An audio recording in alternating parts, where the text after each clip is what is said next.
Alright, today I'm doing a review on a film lens. I'm going to talk a little bit about film lenses when they're attached to your Pentax camera.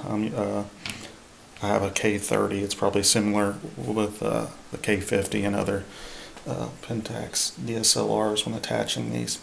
When you attach these, you'll have to manually adjust your aperture here on the lens and focus. No manual or no autofocus. Thing I like about Pentax is if you buy these Pentax models, old film models, you don't need a adapter ring like you would with, say, a Canon to make it fit on your camera. Just make sure to buy the Pentax models. I think I've said this in another review. If you buy some of the third party, like the Ricoh version, the pin might be a little bit different. Even though it says it's a K or PK mount, it might be a little bit different. It might get actually stuck on your camera. So stick with the Pentax just to be safe. Alright, so I also got a 50mm lens off eBay. I've got it in another review if you hadn't seen it, comparing it to the digital 50mm DA model. So I was going to run through a few problems that you'll run into attaching these film lenses to your DSLR. First off, when you turn your camera off and attach the lens and turn it back on, you'll see that it asks you for the focal length of the lens you just attached. So you just adjust that and put it into the camera. I'm not exactly sure what it does, but I guess it helps calculate different things inside the electronics. I like to shoot in AV mode, which is aperture priority mode. So if you're not familiar with that, you put in your aperture, adjust your aperture. On the case with these film lenses, you would adjust it to whatever you want, say f4, and the camera with the light meter would adjust the shutter accordingly, raise or lower it to the correct exposure.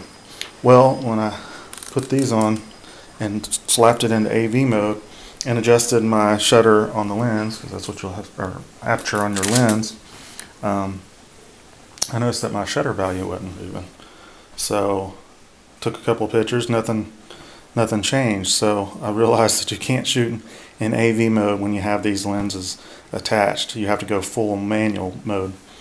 The other thing I noticed is that the light meter wasn't working. So you kind of just have to guess or use your own light meter to get the correct value, so you're not overexposing or underexposing your shots. Those are two of the things that I ran into. So the other thing is when you're in video mode, it's kind of the same thing. You'll see the picture on the screen and you're ready to shoot. You think you have the correct exposure because you can see it on the LCD. It looks nice and exposed. Well, then you go and you hit the record button, and then you find out what the real value is of the light in the room. So it could be completely dark. It depends on how you've got your settings, but again, you probably need a light meter or something just to since it's not giving you light meter readings to adjust that.